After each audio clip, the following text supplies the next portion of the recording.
Awareness Month, and this year there's a push to raise awareness about a growing problem leading to suicides among young men.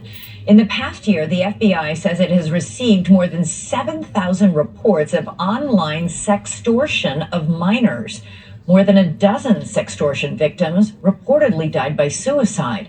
News Nation spoke to the parents of two of those victims who say this can happen to any family.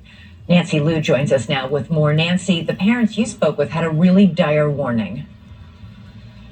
They did, Elizabeth. It's don't assume that your child knows better or that you've already covered it with a talk.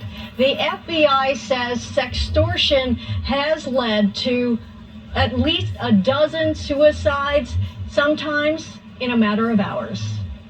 We lived a very normal life, and it happened to us. So we need to make sure that people know it's just not that kid. It could be any kid. Her kid, 17-year-old Ryan Last, who died by suicide last February after an Instagram chat with someone he thought was a teenage girl. Before long, an exchange of nude photos and immediately a demand for $5,000 so the image would be shared with Ryan's friends and family. They continued to the pressure until 2 a.m. when he felt he had no other choice but to take his life. So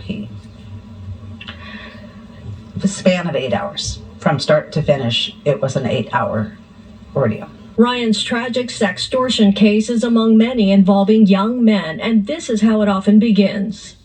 I got a friend request from this girl that just moved here. She said she saw my profile and thinks I'm hot. The FBI and police in St. Petersburg, Florida, recently released this PSA to warn kids about sextortion, and they suspect many cases go unreported, making sextortion a lucrative criminal enterprise. This is organized, so there are gangs, oftentimes outside the purview of the United States, that are trolling on the internet looking for these kind of victims to lure them in. That was the case with 17-year-old Jordan DeMay of Michigan. The Marquette High School senior took his own life last March after sending a compromising photo to someone he thought was a teenage girl. His father says the entire ordeal spanned just 6 hours.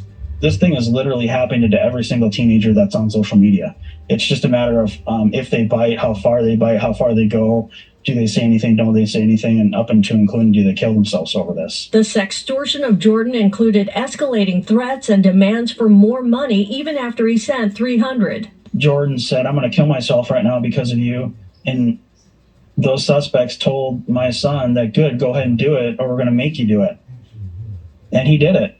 The two Nigerian men who allegedly drove Jordan DeMay to suicide were extradited to Michigan a few weeks ago to face charges. The brothers are suspected of targeting up to 100 people across the U.S. I mean, we thought we had it covered between the parental controls and our closer relationship with our kid. We never thought it would happen to us.